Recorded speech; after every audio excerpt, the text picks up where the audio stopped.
Le piment dans les yeux, c'est le deuxième texte que j'ai écrit sur cette histoire des migrations. En 2011, j'avais écrit un premier texte qui s'appelait Terre close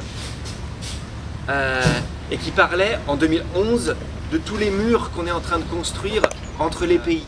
Et moi j'ai écrit un texte pour essayer de comprendre ce que ça faisait que de vivre derrière des murs. Qu'est-ce que ça faisait que de vivre, mais pas du tout du point de vue de ceux qui essayaient de passer de l'autre côté du mur. Moi j'étais inspiré par une penseuse américaine qui s'appelle Wendy Brown et qui dit que c'est ceux qui sont le plus perturbés quand on construit un mur, c'est pas ceux qui doivent le passer parce que de toute façon ils le passeront. Ça prendra plus de temps, ça coûtera plus cher, mais ils le passeront. Par contre, ceux qui vivent à l'intérieur, eh ben, en fait, ils vivent dans une prison. Et on construit des murs pour se protéger de l'extérieur, alors qu'en fait, on construit des murs et on se coupe de la circulation du monde. Et donc j'ai écrit un texte sur ça, et je ne pensais pas du tout réécrire un texte sur la migration. Je pensais que j'avais fait mon travail d'écrivain sur cette question-là.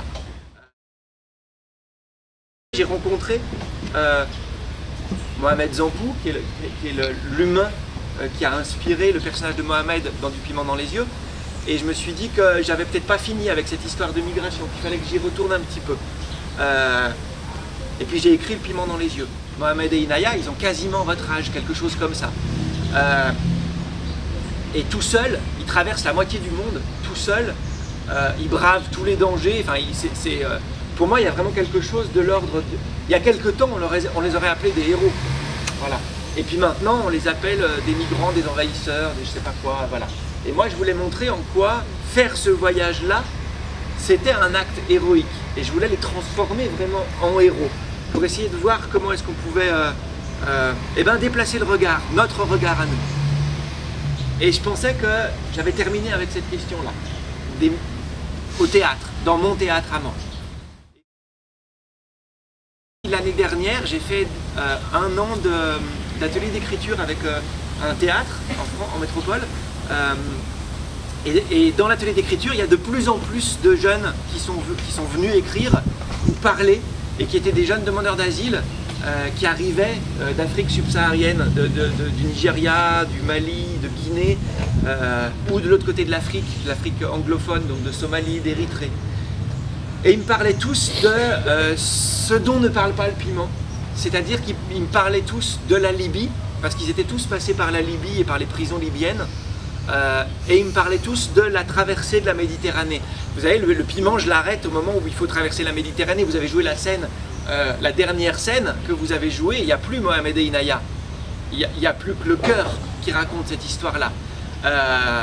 Et bah, du coup, là, je me suis dit, vu tout ce qu'ils me racontaient, ces jeunes qui avaient fait ce voyage-là, vu la puissance de leur récit, je me suis dit qu'en fait, j'avais pas terminé. Et que le piment, j'avais arrêté le piment sur la plage, vraiment, enfin, dans mon image, c'est sur la plage et la mer est devant nous, et puis il nous reste à la traverser. Et là, je suis en train de terminer un texte qui raconte la plage et la traversée jusqu'à chez nous. Et je pensais que j'avais terminé avec l'histoire des migrations. Et puis, il y a un mois, je suis allé rencontrer des jeunes gens comme vous à Singapour. Mais je suis allé au lycée français de Singapour. Le lycée français de Singapour, c'est que des fils et filles de métropolitains qui viennent travailler dans les banques essentiellement. Hein. C'est des fils et filles de banquiers qui viennent là. Et on les appelle les expatriés. C'est les expatriés. Un Français, quand il va travailler à l'étranger, il est expatrié. Sauf que, en fait, les expatriés pour l'ONU, ça n'existe pas. L'ONU, par exemple, le Haut Commissariat aux réfugiés, tous les gens qui travaillent sur les migrations, expatriés, c'est juste c'est une expression française pour remplacer, parce que c'est pas assez joli pour eux, pour remplacer migrants économiques.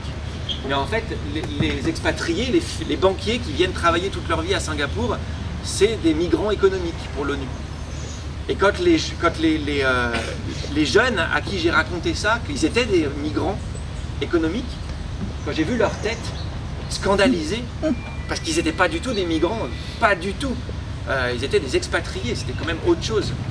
Et ben je me suis dit que j'avais encore un texte à écrire, et que j'allais écrire sur comment nous, on peut aussi devenir des migrants.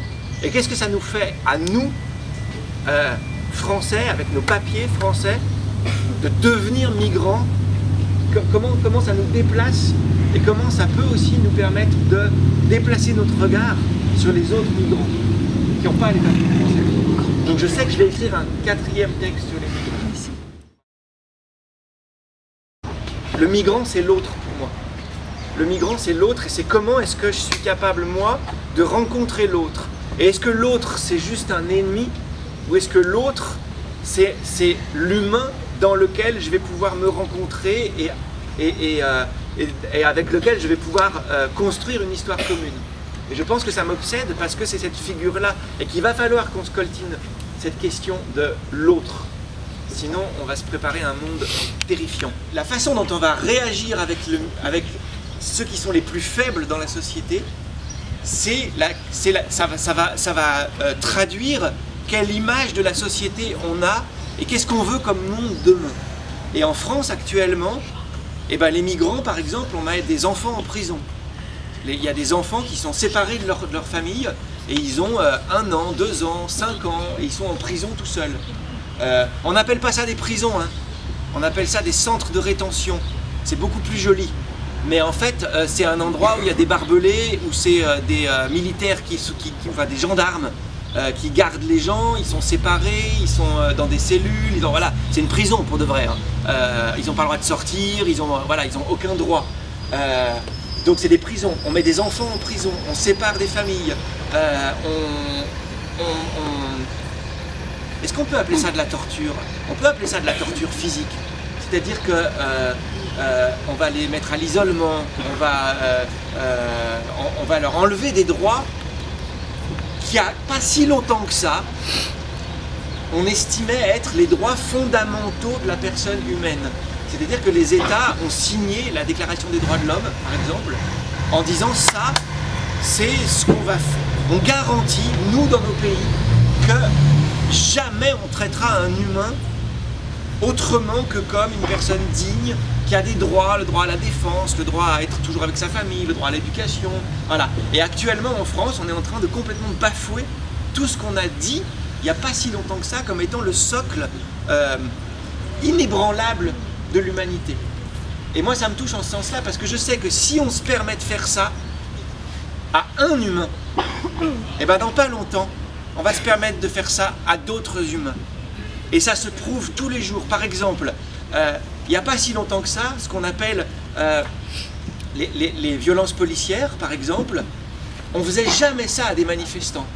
On faisait ça à des sans-papiers. On faisait ça à des clandestins.